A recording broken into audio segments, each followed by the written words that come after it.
Good evening, welcome to Central News for Wednesday, the 21st of August. I'm Hilary Entwistle. In today's news, Prime Minister John Key says his government will not be looking at adopting a similar Auckland super city structure or amalgamating our regions for the Waikato and the Bay Plenty. Waikato mayors have joined forces known as the Waikato Mayoral Forum, which aims to work together to bring the Waikato forward as a whole region. Mr Key says the Waikato Mayoral Forum is a great way for those who know the most about the region to collaborate on ideas. We're not planning to drive that in the same way we did with Auckland. So you've got to remember we inherited a Royal Commission of Inquiry into Auckland because the previous government was deeply frustrated with the way things were working and no one thought it was working. So having got to that point, it would be very odd to have a Royal Commission just say, look, thanks very much, it was lovely, but we're not going to do anything. And we actually anyway didn't believe the previous system was working any more than the previous government had. So we carried that out.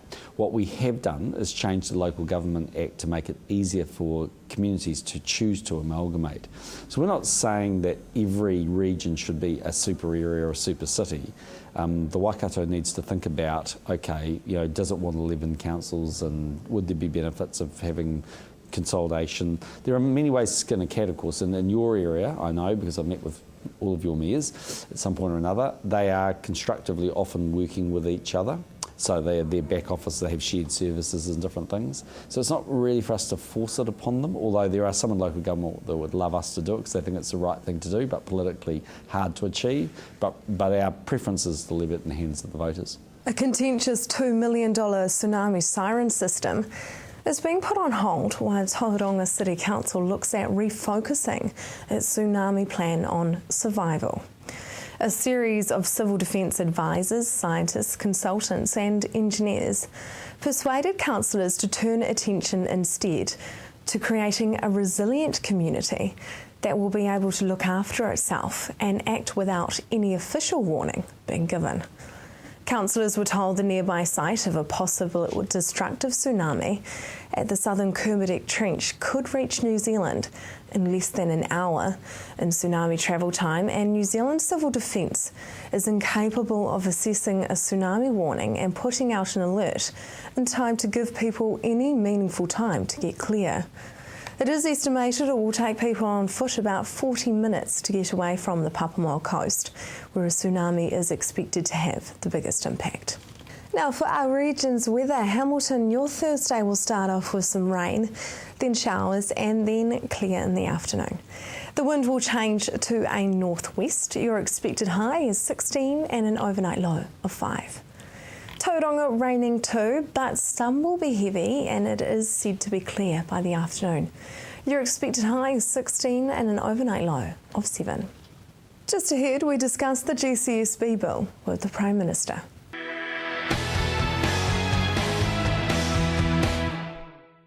Welcome to Central News on TV Central. The GCSB bill had its third and final reading in Parliament today. Last week we played you part 1 of our interview with the Prime Minister on the GCSB bill. Tonight we discuss what makes a person of interest to the GCSB and the very debated laws around search warrants. And talking about warrants, not other ways obtainable, there has been some confusion around those words. So have there been changes made to those words? I'd have to go and absolutely check with the lawyers on that. So I don't specifically know, but again, it's a bit of a cover-all term because again, there can be information that can be gathered against people, not necessarily by GCSB, but through other means that is obtainable and is legal. This is about making sure that that's within the law and the remit of what they're doing. What makes a person of interest to the GCSB? Yeah, so generally speaking, you have to do a lot to get of interest. So the sorts of people in cases that we've looked at have been quite extreme. So people that have associated with or are associating with Al-Qaeda. Okay, so people say, whoa, that's just not believable. Hate telling the bad news. There are people that have trained in Yemen. There are people currently in Yemen in Al-Qaeda training camps, and they're New Zealanders. And they're not actually necessarily the definition or the perspective that some people might have on those New Zealanders. They are people that have just become radicalised Muslims and they've taken that view and they're there. So that's one instance. The second thing is, they're playing around on websites that are deeply embedded in the internet, but they're about jihad or making bombs or stuff like that. Or we think they've been somehow involved in potentially supplying equipment for weapons of mass destruction. I mean, we're talking at the really extreme end. And that's why, to get there, you can't just ring a wrong number or have a bad hair day or somehow the government doesn't like you or your perception is they don't like you. That's not the way it works. The Commissioner of Security Warrants has to be able to demonstrate and be able to demonstrate to the inspector and to me, and these are very senior judges, that actually there's a demonstrated pattern of behaviour which would indicate the person is of specific interest to the state. So they're ringing Al-Qaeda operatives, they're doing all sorts of things. Been a bit of a big issue, hasn't it, the GCSB? It's a bit of a beat up in a lot of cases because, look, the probability of you ever being on the list for GCSB, next to zero. And the funny thing with all of this thing, of course, is, this is the only point and before we should move on, is one way of resolving this would be to pass that capability to SIS and get them just to do it on their own and Defence just to do it on their own and for police to do it on their own, in which case the very same New Zealanders would still have oversight of them. So in the end, you're arguing a semantic point, and then you'd go to those, if we did that, with the same people that are opposing, would they then just say, but SIS is a domestic spying agency and they wouldn't like that either? And the truth is they wouldn't. And so you've got to ask yourself the question, what does it take to be of interest? And the answer is one hell of a lot. Tomorrow night we will bring you our interview with the Prime Minister about local government. Coming up next, Stars of Courage.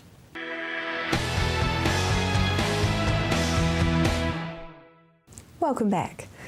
The Kiwanis Club of Matamata was chartered in 1975 and exists to bring resources to the community whilst assisting with both national and international issues. The club has a particular focus on assisting youth, the disadvantaged and the elderly, as well as participating in many different projects. Recently, the club has been involved with the Child Cancer Foundation and Stars of Courage, giving hope to a young person in Matamata who has been diagnosed with cancer. Welcome to the program, Gary. So along with the Matamata Lions Club and the Matamata Women's Club, you've recently purchased a Stars of Courage. So can you tell us more about that? One of our members went along to a meeting that Joy Adams was speaking at, the country music singer, and came back to us and told us about the concept of Stars of Courage. So I rang the lady in Cambridge, who is one of the coordinators, to find out a little bit more about it. And she explained the basis of the Stars of Courage and said that it doesn't go to a particular child, into a particular fund, but it stays within the Waikato district, and it does get allocated to a child in Matamata. And so Linda came back and told us all about it, and we decided that we'd give our $500 to it. And you were saying before off camera that there's 4 children in Matamata with... That's right, we knew there were 3, and when I rang up I was told there were 4. And at that stage I think only the Lions had given money, and so we were happy to come on board and help them out, yeah. Especially when it was coming straight back into the local community. So what happens to that funding of the Stars of Courage? Does it go towards treatment? And I would think it would go to all of those things. Go to treatment, it would go to helping the parents if they need funds to take their child for treatment. I guess they have resources of some sort, special beds or gear of some sort, I guess they would need, and I guess there's also administration costs, so it goes to the group, but the bulk of it will end up in the child's favour. Yeah, it's a beautiful thing that you guys have done, because I mean 4 children in such a town the size of Matamata is a lot. So why did the group really want to do that for? Well, the Kiwanis is basically one of our charter things is to serve the children of the world. So we are there for children, but not exclusively for children. But as soon as you hear of something like that, you give it straight away, yeah. Now, Kiwanis has actually got a lot of other projects. Yes. So what else have you guys got involved? We're involved with anything from local up to international projects. Our main international project is sending books and furniture to Vanuatu for schools, and that started off with just the odd local school tidying up their library or getting rid of journals and that sort of thing. So we take them all, box them up into age groups and send them to Vanuatu. Vanuatu at that stage they were really shacks with dirt floors, no desks, no pencils, and one of the shipments our club sent $200 worth of pencils over because they just had no pencils, no books. We've sent shelving, desks, all from schools, right throughout New Zealand basically, but our local schools in the Matamata and wider districts have just been terrific giving us things. Nationally we give out money to places like groups like the Suicide Prevention Trust, the blind, the deaf. Blind was the puppy dogs for the guide dogs. And also the Kiwanis in New Zealand were involved a couple of years ago raising money for the Starship Burns Unit, the Kids First Burns Unit. I think that was something like $200,000 was raised throughout New Zealand for that. Then district-wise we have projects such as the paediatric unit at Waikato Hospital, the Westpac Helicopter Trust. The one at the Waikato Hospital started off because we run a golf tournament each year out at Walton, or the Waikato clubs do, and I think over the last 7 or 8 years they've probably given away in excess of $100,000. I think last year or the year before was Autism Waikato got a vehicle. I'm not sure what it is this year, what it went to this year, I can't remember. And then locally, it's just whatever people apply for. Mainly, we give to child-based things, like all the schools, if they apply for something, they always get it.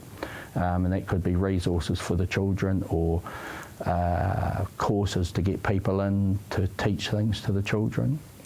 We gave a substantial donation to the Matamata Skate Park. We give something to Poland every year. This year we gave 2 mobile lazy boys.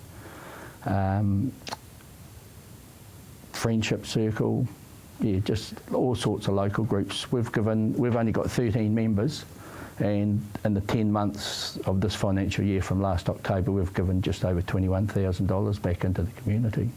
You guys do a lot. So how can we get involved? Do we just contact you? Yes, the best way is to Google Matamata Kiwanis Club, and it'll have all the contact details there. To fund a start, go to childcancer.org.nz, or to find out more about Kiwanis, you can visit kiwanis.org.nz. Just ahead, an inspirational story of survival.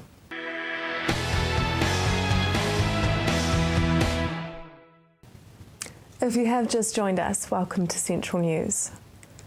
Every 48 hours, a woman dies from ovarian cancer in New Zealand. It is the deadliest female cancer, but yet it is the least funded. September is Ovarian Cancer Awareness Month. I spoke with an aspiring Mount Maunganui local who is fighting to raise awareness about the disease in a very unique way. Can you tell us about your upcoming adventure? I'm off to Africa to climb Mount Kilimanjaro with about 20 to 25 other survivors and supporters of ovarian cancer. And you're going to be creating a documentary as well. Yes, I have. It's been amazing, actually. I've been putting my story out there, and I was approached by a team of filmmakers who want to help me share this story. They feel like it's an opportunity for international exposure, and my filmmakers actually come from all parts of the world. It's amazing. You are a very rare case of, ovarian cancer, so you were diagnosed quite young. So can you tell us a little bit about that? Well, it was very rare. I was actually born with it. It formed in the 3rd trimester of gestation when I was still in my mother's womb. And so The fact that it wasn't found until I was 10 years old is in itself amazing. And that in itself is the miracle. So when I was a young child, I had all of the symptoms of ovarian cancer, but it wasn't actually seen. Nobody was looking for the ovarian cancer in a child. So instead of instead of taking my symptoms seriously, like my bedwetting, lots of kids wet the bed. The fact that I was a really fussy eater and I didn't eat very well, that was a symptom of fussiness instead of the symptoms of ovarian cancer. And also the fact that I complained a lot of stomach aches. But when I was a baby, I had colic. And then as I got older, they thought it was growing pains. And then as I got even older, they just thought, oh, she's just faking and she doesn't want to go to school. And they thought I had a school phobia. You were the first person to trial aggressive treatment. Did it work?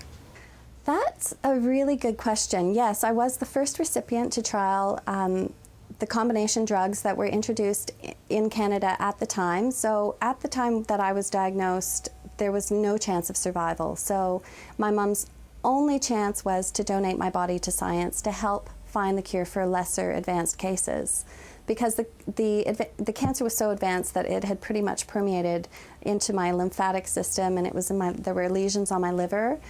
So and because it was so rare, they didn't they hadn't seen any surviving cases of it. So they thought this was a good opportunity for me to trial these chemo drugs. And yes, I suppose they did work, but I don't think it was. I think it was all a lot to do with strong willpower and the fact that I had no idea I was as sick as I was. What effect did it have on your body? Well, the long-term side effects were really, the list of long-term side effects was very long, and that was one of the things that my mom grappled with when she had to make the decision of whether to go forward with the trial. So the lists were, complete organ failure, so heart damage, kidney failure, lung damage, liver damage, brain damage. And so, I consider myself really lucky that I got out of that pretty unscathed. However, about 20 years later was probably when I started to notice the long-term side effects. And of course, because I was part of a trial, they were following me long-term to see how the chemotherapy drugs would affect someone down the road.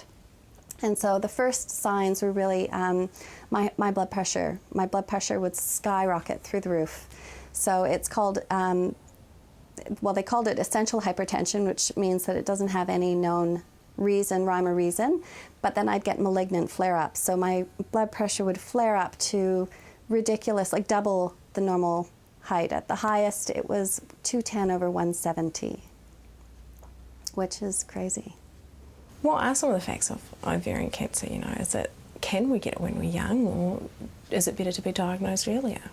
Yeah, well, it can be found in anybody, obviously from a child all the way up to an elderly person. So it's not a disease of old people, and I think that's one of the misconceptions about ovarian cancer, and perhaps one of the reasons why nobody talks about it. So the symptoms, like I mentioned earlier, are not being able to eat very well. You take a few bites and you feel full.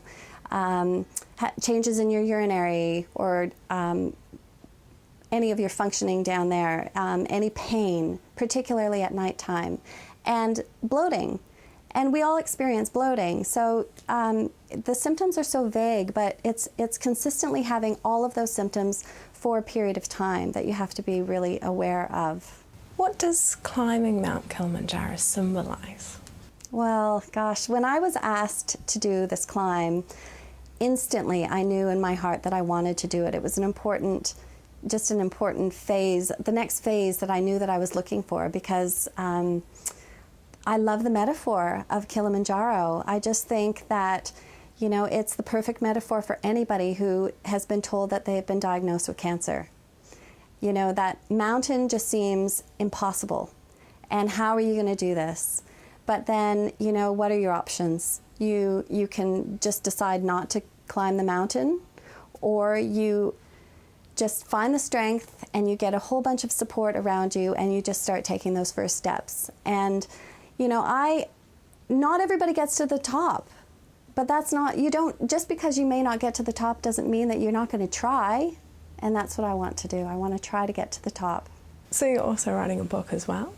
Yes, and climbing Kilimanjaro is a big part of that as well, because when I was talking to a girlfriend of mine, and the reason why I haven't finished my book, I've been writing my book, I've penned journal entries since I was 8 years old, and I've got this massive book ready to happen, but I didn't have an ending.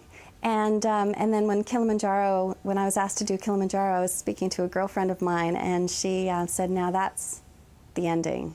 And I thought, yeah, exactly. So Kilimanjaro is going to be the ending of this book, and then maybe the start of another chapter. Do you think there needs to be that stronger awareness around ovarian cancer? Absolutely. You know, ovarian cancer is the fifth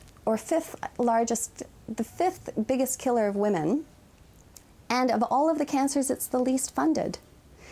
And I find that really interesting. I didn't actually realize that until I started doing my own fundraising.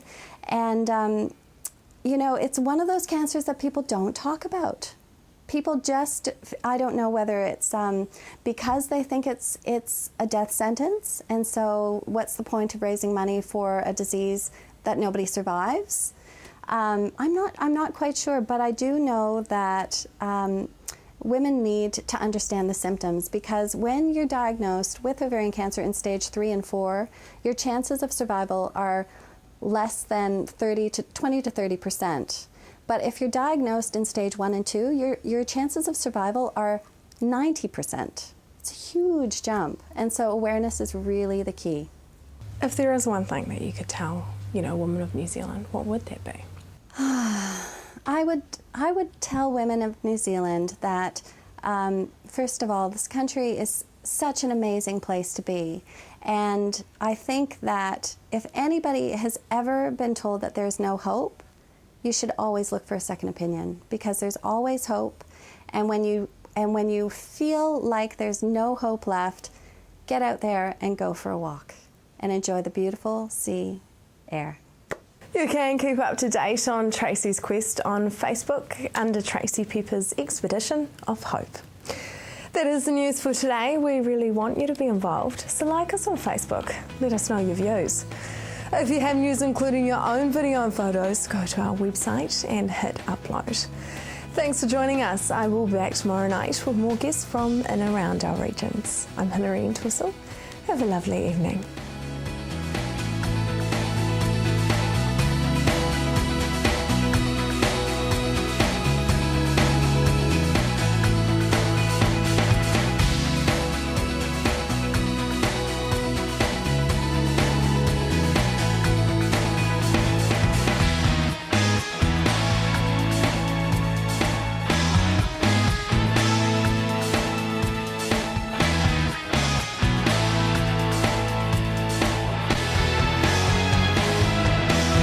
This has been an Alpha Media production, a division of Television Media Group.